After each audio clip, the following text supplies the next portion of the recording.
Leaders in volunteering need to enable people to understand that we're all part of the answer, because voluntary gift of time can transform people's experiences and opportunities. Well, I think one of the things about leading volunteers is that you have to meet them where they're at. That, I think, is the difference between leadership and management, which management's much more about achieving the task and controlling things to make things happen, and leadership is much more about liberating and inspiring people to do things, really. Volunteer leaders should have an understanding, a deep understanding of what the organisation is about. It's also important to have a vision. And in a member-led organisation like Girl Guiding UK, it's important that the volunteers at every level are involved in deciding the way forward.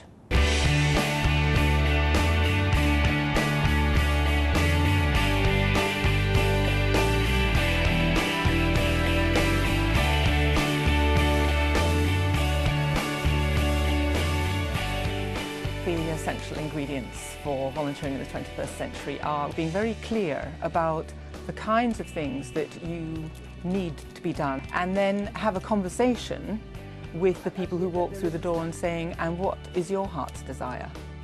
And then putting the two together. The most organised individuals with the most pressurised diaries and the hardest, most difficult work are the best people to give time. When I think of an organisation like this, like the BBC, where people are up against 24-hour timetables and they all say it's too much. Well, you don't have to do all volunteering as a hands-on experience. You can look at strategies, you can help people to formulate plans, you can sort out their communications, and you can just inspire others to be partners.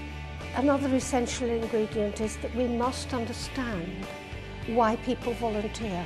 Getting into the minds of our leaders and people who wish to volunteer, I think, is hugely important too.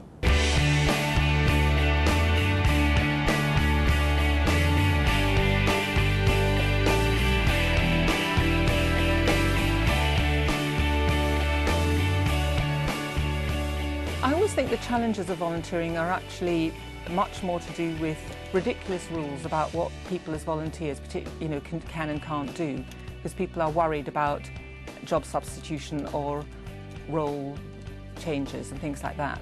And in fact, volunteers can do anything and everything. I mean, Médecins Sans Frontières wouldn't exist unless you had volunteer doctors and nurses. Choice in the world in which we live is enormous. It's huge. There are so many things to do. People are becoming very discerning about how they spend their time. The problem with the 21st century is everybody's far too busy because everybody's far too materially orientated. Our society convinces us we've got to work longer, we've got to work smarter and harder, we've got to give more of ourselves to make more money, to possess more things. Volunteering goes against that trend. It basically says you can stop for sections of your day, sections of your week, part of your life, and give it away rather than get something for it. Girl Guiding UK attracts 7,000 adult volunteers each year. But even those in that number are not sufficient to clear our joining lists. We've got 50,000 girls waiting and wanting to join Girl Guiding UK.